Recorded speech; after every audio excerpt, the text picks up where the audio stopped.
Thank you to the Burnaby Writers Society for organizing this, and to everyone for attending, especially people coming from afar. I'm reading from Gibsons, from the traditional territory of the Squamish and Sechel people, and I'll be reading from two manuscripts. I have a finished manuscript of poetry that's around the theme of trauma, disconnection, and also its opposite, connection and joy. And I also will read an excerpt of a short story from a manuscript I'm working on of interlinked short stories. And all the poetry is published in magazine, so I need to acknowledge the magazine when I'm reading the poem. The first poem is called "At the Beginning of the War, My Mother Buried Her Laughter," and it was published by the Arts University of Bournemouth's Poetry Prize anthology. At the beginning of the war, my mother buried her laughter. Streamers hang motionless in the kitchen doorway. Just outside their brightness, flies buzz. Inside, my mother peels potatoes. Her silence cuts my skin. She drops the discards on a newspaper spread out on the table. My mother, a Greek sculptor, moves only her hands.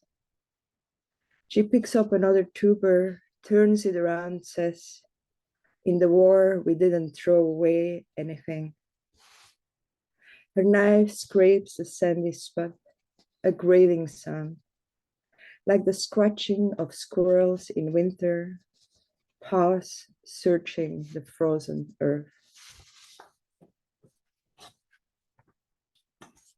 The next poem is a narrative poem, and poetry holds this interesting place between fiction and memoir, where in memoir you kind of stick to the facts, while in poetry you use the facts of life to kind of try to gesture to some kind of truth. So that's what I've tried to do in this poem.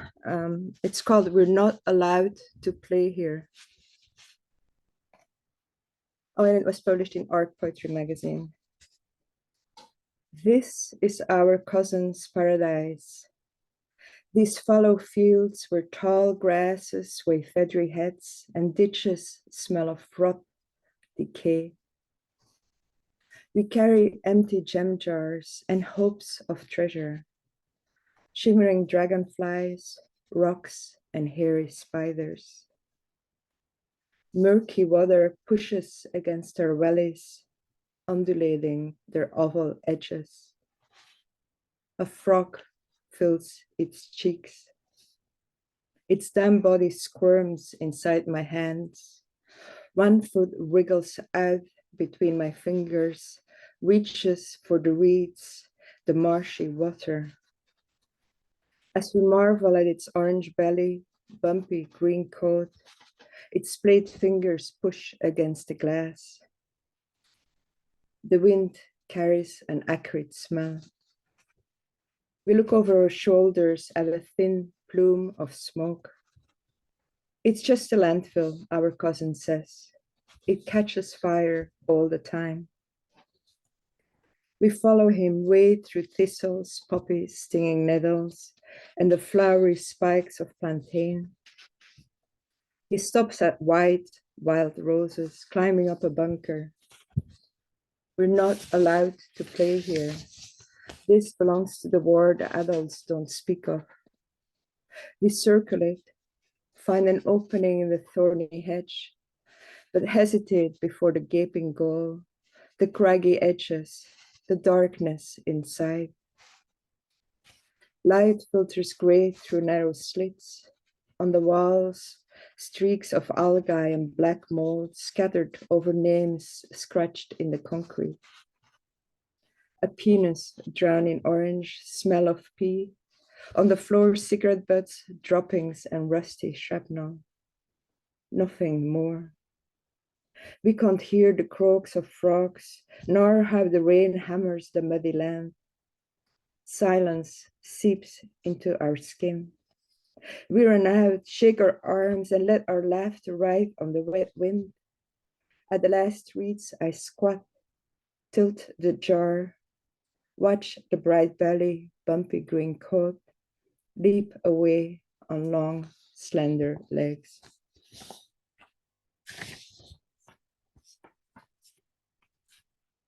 Thank you. And then most of the poetry regarding the war is written from my perspective as growing up with parents who lived through it. But there's one poem I wrote where I try to understand my dad's experience of, he lived in a town that was heavily bombed in Belgium. And the poem is called Jacta Alia Est, and it was published by the League of Canadian Poets at Fresh New Voices. Jacta Alia Est. Most evenings, my father's family played board games. Blackout curtains drawn, a single candle, the red glow of coals. A community divided by war, collaborators against resistance fighters, neighbor against neighbor. Dice tumbled onto the table. My father's face filled with the pleasure of random luck. Outside, the town held its breath. Even the nightingale was silent. Until the siren screamed and death took your childhood, or the boy you played marbles with at recess. Either way, you lose.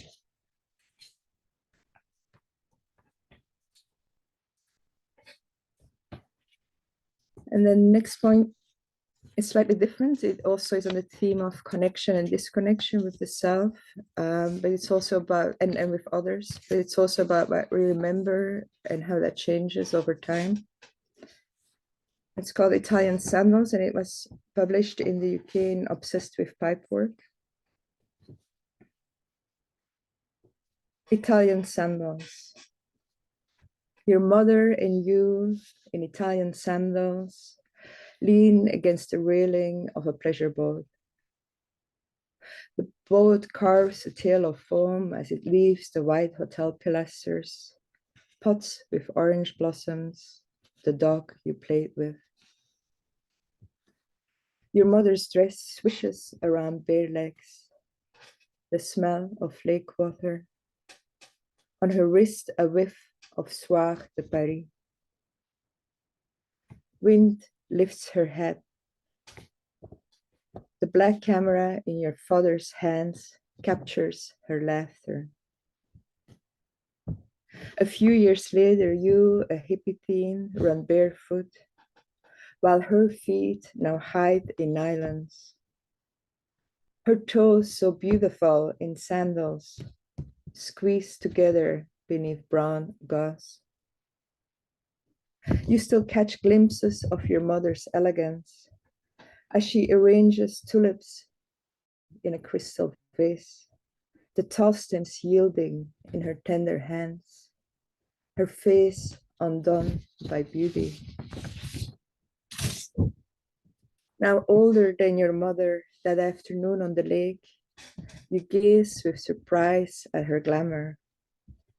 You remember Sḳwx de Paris, kept in azure glass at her bedside table. The dog you chased between pots of orange blossoms, the pleasure boat, and her laughter as the wind caught her head.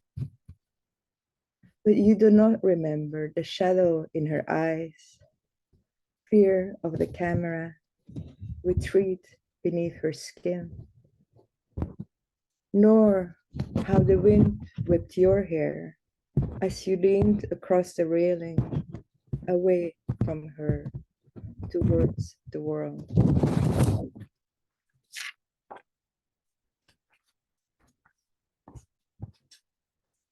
And then next I'd like to read an excerpt of a short story.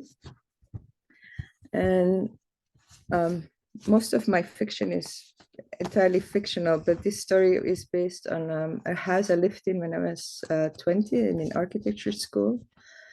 And it was an old house in Antwerp, and on the main floor was a small printer business, and which was run by an older man in his early 60s who told me stories about the war.